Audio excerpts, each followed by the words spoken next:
Welcome to Burlap Teachers. Enjoy the video. You start by confirming power and eliminating peripherals. Unplug the Xbox One X and wait 60 seconds, then hold the console power button for 10 seconds to fully discharge. Once done, inspect the power brick LED and try a different wall outlet and known good power cable to rule out supply issues. Make sure to remove external drives, USB devices, and HDMI before restarting so you isolate the console itself. If the system still won't power on, note any LED patterns or sounds for. You'll now open the chassis, ground yourself and keep screws organized so reassembly is straightforward.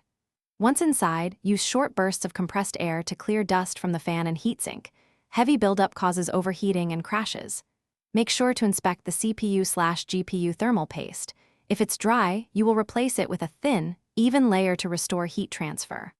While here, check for swollen capacitors, loose ribbon cables, or scorch marks. If you find a loose connector, reseat it and test before proceeding. You reassemble the console methodically, reconnecting cables and ensuring screws return to their original spots. Then power it up and observe the boot sequence. If it boots, go straight to settings and install any pending firmware updates, or use the Xbox offline system update via USB if required. Make sure to back up profiles.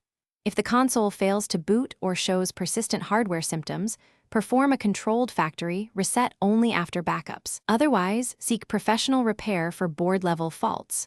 Troubleshooting tip.